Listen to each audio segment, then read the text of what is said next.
Et salut tout le monde et bienvenue pour une nouvelle petite critique sur le Bazar du Grenier. Salut Seb. Salut. Et aujourd'hui, toujours pas de Oppenheimer ni de Barbie. À la place, on est allé voir Tortue Ninja, licence de vieux.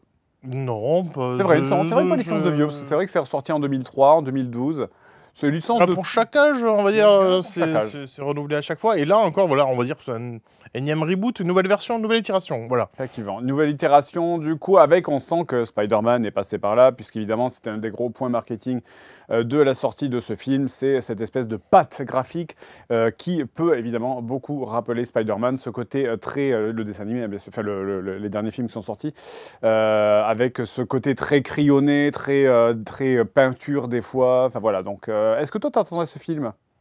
Oui, moi beaucoup, parce que ça fait longtemps que c'était teasé, et puis surtout que c'est tout ce qu'il y avait autour de la production qui était un peu intriguant, du genre, parce qu'avant de voir les premières images et de voir la patte graphique, c'était surtout Seth Rogen qui était rattaché au projet, donc Seth Rogen, voilà, l'éternel stoner d'Hollywood qui produit des comédies un peu potaches, enfin voilà, qui a vraiment son ton à lui et son collègue Evan Goldberg, si je ne me trompe pas, et qui a sa boîte de prod et qui produit voilà,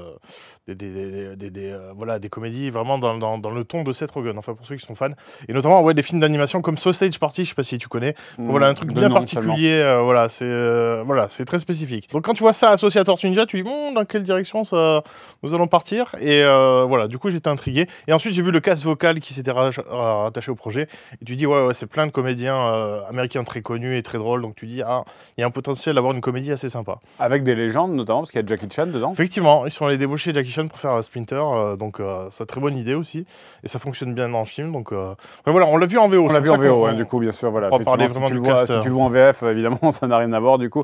Effectivement. Et Seth Rogen qui s'est attribué le rôle de Bebop, donc ça aussi c'est rigolo, et John Cena en Rocksteady, enfin voilà, ouais. Plein d'acteurs connus. Moi, personnellement, je ne savais même pas que ça existait. Honnêtement, j'ai appris que ça allait sortir. Il n'y a pas eu beaucoup de marketing dessus. Enfin, je commence à avoir des affiches maintenant dans les rues, sur les abribus, etc.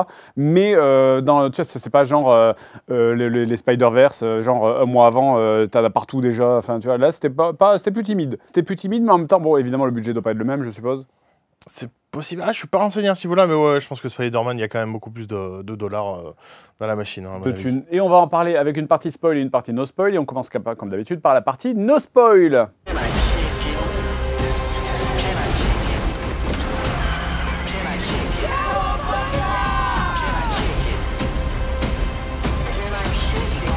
Ok, donc partie sans spoil. Alors je vais essayer de résumer ça sans trop rentrer dans les détails, sachant qu'il y a pas mal de trucs qui ont changé. C'est pas la genèse habituelle des Tortues Ninja. Il y a des gens qu'on s'attendrait à voir qui ne sont pas là. Il y a des gens qu'on s'attendrait à voir en ennemi qui ne sont pas des ennemis. Bref, je vais pas trop rentrer dans les détails, on en parlera plus tard.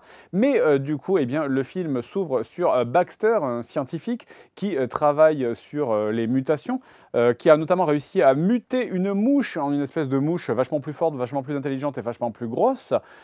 Travaille donc sur la création d'un liquide verdâtre fluo, qu'en français on appelle ça du mutagène, mais en VO ça s'appelle du ooze. Sauf que les autorités, ou du moins on ne sait pas si c'est les autorités, mais un groupe vient essayer de le chercher, et pendant la perquisition, alors que lui disparaît et se fait, je crois qu'il se fait arrêter il me semble, eh bien le ooze en question disparaît, enfin il y a un petit coup de pied qui est parti par là, et il se retrouve dans les égouts, et évidemment c'est ça qui permet de donner la forme aux tortues telles qu'on les connaît. 15 ans plus tard, eh bien, les tortues qui n'ont pas le droit, parce qu'elles sont interdites par Splinter, de s'approcher du monde des humains, vont se retrouver, malgré elles, embarquées après une rencontre imprévue avec April O'Neil, vont se retrouver embarquées dans une histoire qui vont forcément les amener à se rapprocher du monde des humains et à de l'objectif qu'elles veulent atteindre, l'acceptation, puisque elles, leur rêve, eh bien, c'est de pouvoir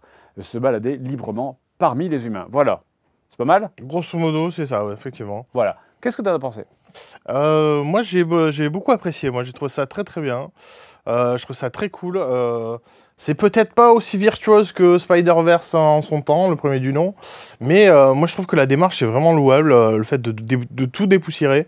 Il y a plein de choix avec lesquels j'adhère moyen. Je me dis, Ok, c'est intéressant cette direction. C'est peut-être pas ce que j'aurais imaginé, mais je suis cool avec, il n'y a pas de problème. D'autres où je me dis non, c'est vraiment brillant d'avoir fait ça, c'est vraiment cool, ça dépoussière le machin. Et d'autres où je me dis non, ça c'est un peu nul.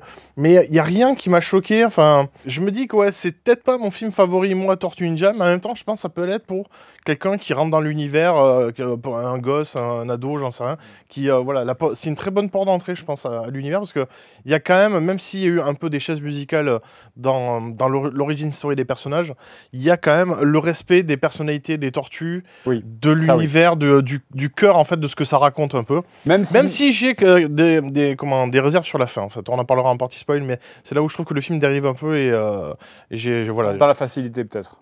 Ouais, mais vers une direction dans laquelle je m'attendais pas du tout et puis Ah oui, oui, oui, tu qui, parles de la... qui Oui, correspond d'accord. pas du tout avec l'univers des tortues. Je vois Mais ce que après, tu veux dire. c'est personnel. Mais sinon, grosso modo, voilà, la patte graphique a fait vraiment le café. Moi, j'aime bien le côté, on revient vraiment à la racine, c'est vraiment des adolescents. D'ailleurs, Ouais. le cast vocal, je crois même français, c'est vraiment des gosses, quoi. Donc, c'est vraiment, ils ont des voix au perché, c'est vraiment des ados et ils s'amusent. C'est vraiment des gosses qui jouent. On les voit au début du film, ils font les cons et tout. Donc, moi, c'est vraiment un truc qui m'a plu, quoi. Donc, ça change un peu tu prends le film live action, le tout premier, où c'était vraiment dark, Ouais. très sérieux, avec des thématiques très sérieuses et qui fonctionne toujours, qui a très bien vieilli, je trouve. Là, c'est ben voilà, c'est comment une autre façon d'appréhender les Tortues Ninja, mais voilà, de très bons moments. Je trouvais le début un peu poussif pour moi, parce que peut-être c'est des éléments que tu connais, qui sont familiers pour toi, genre voilà, la rencontre avec April O'Neil, la backstory avec le Ooze, de comment ils ont rencontré Splinter, donc voilà, des passages obligés, j'ai envie de dire. Mais Même si c'est pas exactement pareil, hein, encore une fois, ouais, il y a des trucs qui ont changé. Hein. C'est c'est pas, pas c'est pas l'origin gênant. story du comics, par exemple, tu vois. Tu vois, la série de 87, ça part dans un sens, le film dans un autre, le comics dans un autre, enfin, Là, c'est encore autre chose. c'est Voilà. encore autre chose. C'est pas une adaptation. Mais c'est pas gênant. Moi, ça m'a pas gêné outre mesure. Mm. Et toi, du coup, Alors moi, déjà, il faut voir que je l'ai vu dans d'assez mauvaises conditions parce que j'étais physiquement rincé. Du coup... j'allais te contredire parce que quand même, on l'a vu en Dolby Vision, 20 balles. Alors oui, on l'a vu sur des sièges très chers, mais peut-être j'étais justement trop confortable. Et Mais du ouais, coup, c'est à double tranchant, ce le truc. siège était trop confortable et comme j'étais très fatigué, vraiment, plusieurs fois du film, j'ai fait, je vais fermer les yeux quelques secondes, ça va rien. J'ai eu des phases d'évanouissement, vraiment pendant le film où en fait c'est à partir, moi c'est la seconde partie en fait. J'ai plus retenu la première partie que la seconde parce qu'à partir du moment où ça commençait à partir dans l'action, il y avait tout le temps une musique d'action avec des grosses basses.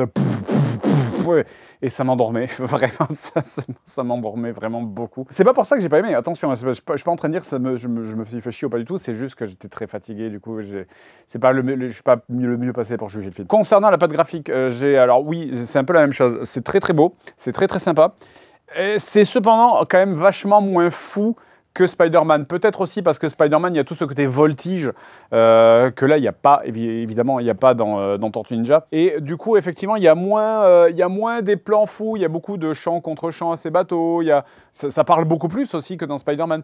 Il y a moins de... Voilà, la caméra fait moins de folie. Des fois, on est là où dans Spider-Man, la caméra va faire des trucs avant, derrière, puis repasser au-dessus, puis passer un, puis suivre, puis s'éloigner, puis zoomer. Là, la caméra, des fois, elle va juste faire un petit panneau, tu vois. C'est moins fou. C'est moins fou. Mais c'est très beau. Mais c'est moins, tu sens qu'ils ont moins de budget aussi, hein, tout simplement, et moins de temps. Il y a moins les délires, notamment sur le dernier Spider-Man, où là, tu as des énormes délires graphiques. Là, c'est juste, t'as vraiment... Il n'y a pas ces moments où genre, les couleurs se mettent à faire n'importe quoi pour souligner un truc. Non, là, ça reste... la patte graphique, elle reste là du début à la fin. Tu vois, il n'y a pas de... ça a du sens dans Spider-Verse parce que ça dépend des personnages. Il y a des personnages qui viennent d'un univers graphique bien particulier, Oui. avec des pattes bien spécifiques. Et c'est vu que ça parle de multivers, en fait. Oui, non, mais bien sûr. Donc, ça a du sens. Ce que je veux dire, faut Là, pas, ça aurait été bizarre que la pas patte s'attendre à voir ça, tu vois, dans ce truc-là. Ouais, moi je trouve que ça déjà bien qu'on ait cette patte graphique, tu vois. Donc, c'est bien, oui, mais ça, c'est sûr, c'est bien. C'est sûr, c'est bien. Après, voilà, j'ai passé globalement un bon moment, même si effectivement, c'est ce que je disais, c'est le film. Et c'est pas un défaut, en fait. Ce que je veux dire n'est pas un défaut. Moi, Tortue Ninja, pour moi, je l'associe, parce que j'ai 41 ans, je l'associe à forcément la série de 87, quoi. Donc, c'est vrai que je m'attendais à ce que le film me donne la série de 87 ou me donne quelque chose qui ressemble à ça. Je m'attendais à ce que Splinter, il ait une certaine origin story. Je m'attendais à ce que les méchants ça soit les méchants qu'on voit habituellement. Hein. Je m'attendais à voir Shredder, évidemment. Alors, on va pas spoiler tout de suite. Le fait que ça soit pas les méchants à qui on s'attend, que les gentils soient pas les gentils à qui on s'attend, que les origin stories soient pas ceux à quoi on s'attend, que April ne soit pas forcément de la même manière qu'on a l'habitude de la voir, etc. Ça fait que, en fait, pendant tout le film, je me disais, mais putain, le film ne me donne jamais ce que je veux, en fait. Mais, et ça, c'est bien d'être surpris par un film. Oui, c'est ce que j'allais dire. C'est pour ça que je dis c'est pas un défaut. Ça m'a fait un peu râler, parce que j'étais en mode, putain, fais chier, moi je voudrais voir ça, et j'ai pas ça. Mais en même temps, quelque part, c'est aussi une prise de risque. Et ça, on ne peut que saluer l'audace de ce, je vais dire l'audacité, ça ne veut pas rien dire, mais l'audace de ce film qui ose faire des trucs, qui ose vraiment prendre à 180 certaines choses, tu vois. Ah non, moi, je suis complètement d'accord, parce que je suis sûr qu'on aurait pu dire la même chose, enfin dire le contraire s'ils avaient suivi comment. Bien sûr, s'ils avaient suivi l'autoroute, on aurait dit ils prennent pas de risque, machin, ouais, etc. c'est exactement, voilà, c'est téléphoné, on a vu ça 1000 fois. Donc ouais, non, faut saluer la démarche, quoi, et parce que voilà, après c'est un risque. Est-ce que ça va plaire à un public jeune ou plus âgé? Parce que c'est ça aussi la question, je ne sais pas à qui s'adresse réellement ce film. Moi non plus. Donc est-ce qu'il va créer la surprise un peu comme Spider-Verse et voilà, faire un carton, je sais pas du tout. Mais en tout cas, voilà, la démarche du projet, elle est cool. Je trouve que le film se tient. Il y a des passages drôles. En termes d'humour, ouais, tu sais pas, des fois ça peut être très enfantin, des fois très adulte. Mais ça, c'est un des griefs que j'ai aussi avec le film. Je vais pas trop développer, ou peut-être un spoiler, mais c'est le côté très référencé pop culture, en fait. Ah oui, alors ça, c'est insupportable. Et ça, c'est insupportable. Enfin... Ouais. Parce que ça n'apporte rien. Moi, je veux bien qu'il y ait un truc, j'en sais rien. Enfin, moi, j'ai que des mauvais exemples en tête. Je pensais au film Evolution où c'est grâce au Head and Shoulders qu'ils arrivent à tuer les aliens. Mais enfin, non, c'est un très mauvais exemple. Après, je comprends, j'ai vu un commentaire sur Internet et qui m'a fait un peu réfléchir là-dessus. Je me suis dit, ah, c'est vrai que ils évoluent, même si on les voit pas regarder la télé, parce que, je sais pas, le fait de mettre une télévision, à mon avis, ça date un peu le truc, je pense. Oui, je sais pas, mais c'est vrai que pour expliquer pour les gens, c'est qu'en fait, les personnages font sans arrêt des références. Ah oui, c'est comme dans Buffy contre les vampires. Encore là, c'est une référence de vieux. C'est comme dans, oui, on va faire ça. Ah oui, tu veux dire comme dans Attack on Titan? Oui, voilà, c'est ça, parce qu'en fait, c'est que des références manga, tu dis, ok, ce personnage lit des mangas. Ouais. Et ça n'arrête pas. C'est-à-dire, des fois, ils font que des refs à des voitures. Moi, c'est ça qui m'a choqué. C'est, oh là là, mais c'est une Mercedes classe E. Mais non, c'est une Tesla. Oh, t'es sûr, c'est pas plutôt une machin? Pourquoi vous faites du name dropping de marque de bagnole? On s'en bat les couilles. Enfin, c'est pour ça que je comprends pas la démarche. C'est quoi? C'est pour les inclure dans la réalité, tu sais, alors que pas trop. Vous avez une patte artistique, vous avez un truc pour vraiment sortir le délire Tortue Ninja. Déjà, à la base, c'est des tortues ninja, quoi. Qui utilisent le ninjutsu pour se battre, machin, et qui mangent des pizzas, tu vois. Alors qu'une tortue, tu fais manger des pizzas, elle explose. Enfin bref, voilà. Pourquoi vouloir s'ancrer dans la réalité, tu vois? C'est ça que je veux dire. En fait, et voilà, et le commentaire que j'ai vu sur le net, qui est un peu juste, c'est que voilà, s'ils passent leur temps à vivre que sur Internet, sur la télé, et qu'ils ne sortent pas, justement, c'est ça aussi la clé aussi du film, c'est qu'ils ont pas de contact avec l'extérieur. Leur seul contact, c'est la pop culture. C'est ce que je pense. Et du coup, c'est leur seul référent du monde, c'est les films, les mangas. C'est effectivement ce que je pensais, mais en fait, comme dans le film, à aucun moment tu ne les vois ni regarder la télé, ni surfer sur Internet. Ouais, oui. Du coup, en fait, ça fait bizarre. En fait, c'est peut-être il aurait juste manqué une scène où tu les vois traîner, s'abrutir devant la télé et machin, etc. Se disputer un PC de non, c'est à moi, vas-y, tac, tu vois. C'est vrai que comme il n'y a pas ça, du coup, quand ils passent leur temps à name drop des trucs pop culture, t'es en mode jamais d'où. J'ai l'impression qu'ils jouent de la carte cool, tu vois, genre en mode, moi aussi je regarde les mêmes trucs que toi, spectateur, donc si tu te considères cool, je suis cool comme toi. Enfin, tu vois. Non, mais je pense que oui, c'est ça, hein, mais c'est juste qu'il manque peut-être une scène clé, mais c'est pas. Parce que c'est vraiment aussi. C'est des rêves d'ado, donc ça va aussi avec le côté teenage. D'ailleurs, encore une adaptation de titre infernale en français, parce que c'est Teenage Turtle Ninja Turtle, je vais y arriver, TMNT, Mutant Mayhem, donc le bordel des mutants. Et en français, c'est Teenage Years, les années... Les années, oui. Les années adolescentes. Ouais, voilà, donc... Mais en anglais, hein, tu vois, donc... Oui, pourquoi du coup? Je ne sais pas, c'est comme Spider-Man Into the Spider-Verse, c'est New Generation. La New Generation. Bref, mais du coup, voilà, s'ils ont renforcé ce côté teenage, c'est pour vraiment appuyer le côté, ce sont vraiment des ados. Donc, les ados, donc leur préoccupation, c'est un peu des romances amoureuses, les mangas, les trucs, la pop culture. Donc voilà, ça rentre là-dedans, quoi. C'est vrai qu'il y a toute une dimension romance amoureuse. Alors, on va pas en parler, mais des éléments de teen movie, quoi. Mais je ne voulais pas voir ça. Moi, j'avais pas envie de savoir que les tortues pouvaient être sexuellement excitées. Tu vois, c'est vraiment, je voulais pas le savoir. On va juste laisser le teasing là pour la partie no spoil, histoire de vous mettre un truc dans la justement, tête. est-ce qu'on en parle? Oui. Allez, on va en parler dans la partie spoil.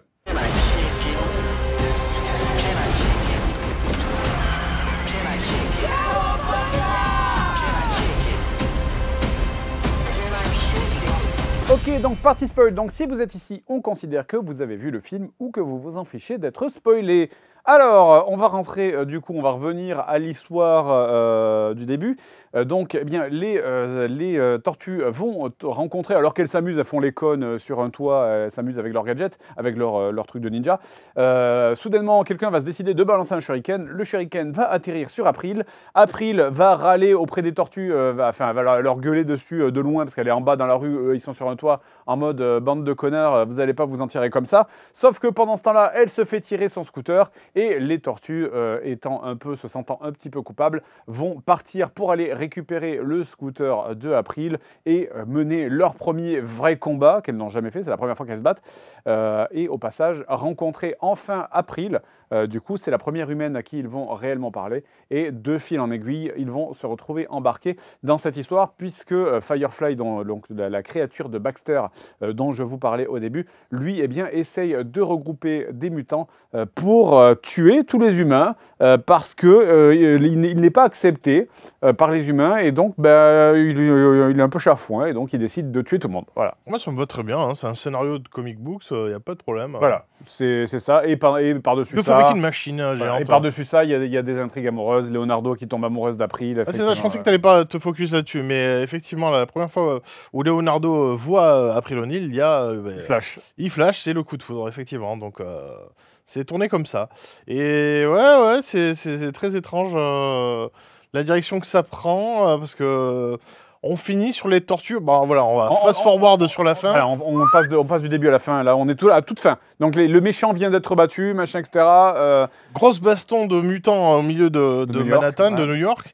Et voilà, les tortues sont confondues avec les méchants, donc voilà, ils doivent montrer que... C'est des mutants. Ce sont des mutants aussi, mais ils doivent montrer qu'ils sont là pour protéger la population, les humains. Sachant que le but profond, l'envie profonde des tortues, c'est quand même d'être accepté par les humains, sauf que Splinter, en fait, parce qu'il a un trauma, il n'arrête pas de leur dire « Oui, mais les humains sont tous des enfoirés, machin, ne vous approchez jamais d'eux, parce que lui, il a vécu une expérience traumatique. » Un trauma que Superfly, il y a un côté, il y a un parallèle c'est ça, exactement, sauf que lui, il a essayé de se mélanger aux humains à un moment donné en sortant, sauf que c'est un rat géant, donc littéralement, à un moment donné, il y a quelqu'un qui a fait « Oh mon Dieu, what the fuck, un rat géant ?» Et les gens ont voulu le chasser. J'aurais fait pareil, hein, honnêtement, c'est quand même un rat géant, c'est dégueulasse. Mais voilà. Donc c'est pour ça qu'il n'arrête pas de dire que les humains sont épouvantables et qu'il ne faut pas s'en approcher. Mais sauf que les tortues, elles n'ont pas connu, c'était trop petites au moment où ça s'est passé. Donc leur désir profond, c'est de pouvoir s'intégrer. Et après la fin... D'être reconnu comme des héros aussi, il y a la notion de héros aussi. D'être reconnu comme des héros. Et après la fin, alors parce qu'à la fin, il y a le combat géant contre les monstres. April, qui, elle, a une phobie de parler en public, réussit à vaincre sa phobie, va dans les locaux de Channel 6 et commence à dire « Oui, mais les humains, vous inquiétez pas, les tortues sont sympas et les mutants sont sympas. » Et le public fait « Ah, ok, si quelqu'un à la télé le dit, c'est que ça doit être vrai. » Et il change d'avis, mais en 2 secondes. C'est vrai, vous inquiétez pas, ce cafard dégueulasse. C'est une adolescente en plus, mais moi j'ai du mal avec le car design d'April parce que des fois, selon l'angle de caméra, elle a l'impression qu'elle a 30 ans. Enfin, c'est très, très étrange. Ouais. Mais bref, et elle vomit à la télé parce que, évidemment, je voulais faire une petite parenthèse là-dessus. On est chez Seth Rogen, il a écrit le scénario, il a coécrit le scénar, donc il y a des blagues pipi caca. Hein. Au maximum qu'il puisse faire, parce qu'on est chez Tortue Ninja, tu peux pas mettre des full frontal pénis, enfin voilà quoi. Donc on parle de Milky, vous allez vous faire traire, voilà. Il y a tout ce truc de se faire traire, voilà. Splinter qui arrête pas, doublé par Jackie Chan, qui arrête pas de dire aux tortues, mais ils vont vous traire, Traire votre jus, voilà. Donc on a la limite du graveleux, et April O'Neil vomit régulièrement à l'écran, voilà. Donc Nickelodeon, le GAC. C'est ça.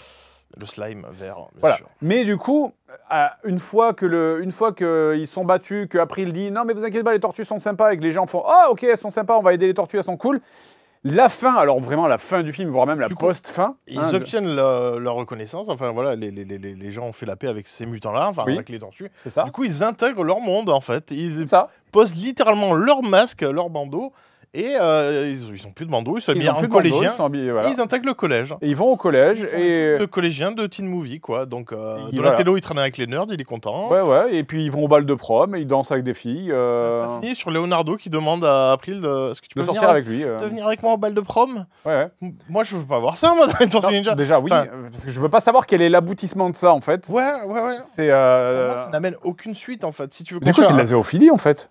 Je veux pas savoir, mais en tout cas, moi, je veux bien que les mutants soient acceptés, ok, le message il est cool, mais du coup, ça n'amène à rien en fait. Si tu veux construire un univers ou des suites ou machin. Mais c'est même pas ça, c'est que le film il est fermé pour moi. En fait, oui, pour moi, c'est un one shot, c'est terminé. Parce que si, quand même, tu as le méchant qui a envoyé les gens chez Baxter là au début du film, à la fin, elle fait oui, envoyez-moi le Shredder. Donc voilà, on te tease une suite parce qu'on te tease. On le voit de dos. On le voit de dos. Même le personnage. On voit Shredder, on voit un morceau d'épaule. Mais sauf que ça n'appelle pas de suite en fait. C'est pas. Ils sont intégrés dans le monde. Donc qu'est-ce qui se passe? Est-ce que Shredder va arriver? Comme certains films ou séries télé, c'est-à-dire ils pètent le cliffhanger de la saison d'avant pour repartir sur des bases. C'est genre on quitte le lycée, on recommence. Enfin tu vois, mais ça serait un peu nul quoi. Enfin je sais pas. Bizarre. D'autant plus que c'est ce que je disais au début aussi, c'est qu'il y a des méchants. À la fin, c'est genre tous les mutants qu'on a croisés dans le film sont devenus. Ils vivent littéralement chez Splinter. Donc il y a genre 12 mutants qui vivent chez Splinter, dont. Historiquement, c'est des mutants, c'est les antagonistes des Tortues Ninja. Quoi. Oui, voilà, c'est ça. C'est une grosse problématique. Quoi. Dont Bebop et Rocksteady. Qui sont du coup des gentils dans ce film. Les hommes de main de Shredder historiques, quoi. Donc, du coup, c'est bizarre de les voir en gentils. C'est audacieux, mais c'est vrai que c'est bizarre. Ou alors peut-être Shredder, il va arriver avec une version du mutagène pour rendre tous les mutants méchants ou un truc comme ça, tu vois. Peut-être ils vont trahir, tourner leur veste et repartir. Mais du coup, ça, c'est bizarre. Je sais pas. Après, il faut voir s'il y a un projet de suite, si celui-là fonctionne suffisamment. Moi, je me suis demandé si c'est pas un teasing qui allait vers nulle part, en fait, tu vois. Ouais, histoire de faire plaisir, de dire parce que Tortue Ninja, c'est Shredder aussi. Oui, voilà, c'est ça. Moi, il y est, voilà. Cahier des charges que... Honnêtement, je vais pas mentir, j'ai été déçu de pas le voir pendant le film Shredder. Je m'attendais pendant tout le film, je me dis Shredder va arriver, il va leur défoncer la gueule et ça va être trop bien. Et non, il arrive pas. Après, je me dis, c'est comme Spider-Verse ou quoi, c'est peut-être avec les suites, ils vont un peu plus développer. Oui, mais bon, moi Shredder, j'adorais, moi, quand j'étais gosse, Shredder, c'était mon perso préféré. Ah ouais, évidemment, c'est super iconique, il n'y a pas de souci. Ouais. Donc, en plus, il est connecté un peu avec le lore avec Splinter, donc sauf que là, ça sera pas le cas. Et non, ce sera pas le cas. Donc parce que le lore de Splinter également a changé. Du coup, ça fait partie des trucs que j'ai pas dit. Mais en fait, la Splinter, c'est pas du tout. Dans le comics, c'est un rat qui s'est entraîné à être aux arts martiaux parce qu'il a regardé son maître. Dans le dessin animé, c'était un humain qui s'était fait transformer en rat. Là, c'est un rat. Voilà, c'est juste un rat. Donc effectivement, ça va être compliqué de lier les deux. Mais mais globalement, après, bon, là, c'est... Moi, il y a peut-être aussi le final contre le gros monstre, où je trouvais que c'était le côté kaiju, où c'était peut-être un peu facile. Tu vois, c'était peut-être un peu... Bon, après, c'est vrai que c'est typique de Tortue Ninja aussi, hein, quelque part. Ouais, moi, ça m'a pas choqué, c'est très comic book. C'est vrai que c'est pas original, on a déjà vu ça plein de fois, un monstre qui se transforme à la fin, c'est très japonais, quoi, très tokusatsu. Après, c'est un espèce d'agrégat de plein de créatures, donc ça donne une forme un peu dégueulasse.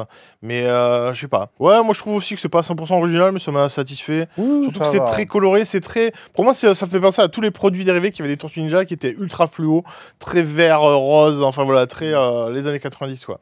Donc ça m'a pas choqué. Mais moi, le seul truc voilà, que je trouve problématique, entre guillemets, parce que c'est ma vision des Tortues Ninja, c'est qu'à un moment, ça j'ai beaucoup aimé, une scène où c'est Leonardo devient Leonardo, c'est-à-dire il prend vraiment les rênes, c'est lui qui prend les décisions, qui prend tout le monde et qui galvanise ses frères. Parce que j'étais en train de m'endormir. Et du coup, il prend chacune des tortues, il dit ouais, mais toi, ton talent, c'est ça, et tu devrais faire ça. Enfin voilà, et ça il galvanise de tous ses frangins, puis ils deviennent unis, et ça m'a trop fait plaisir, c'était trop bien.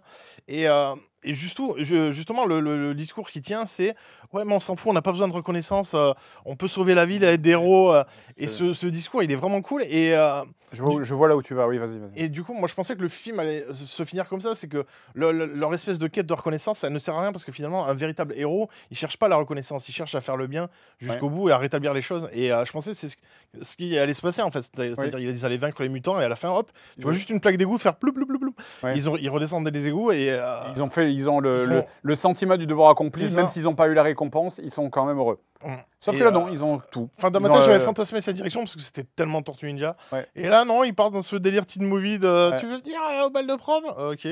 Où ils sont tous en survêt, ils ont pas de masque, donc du coup, ils ont vraiment des têtes de Shrek. Enfin, tu dis. Ils sont tous habillés, du coup, ça veut dire qu'ils étaient nus avant? Ils avaient conscience d'être nus ou, Oui, c'est vrai qu'ils ont des futes et tout. Ouais, effectivement.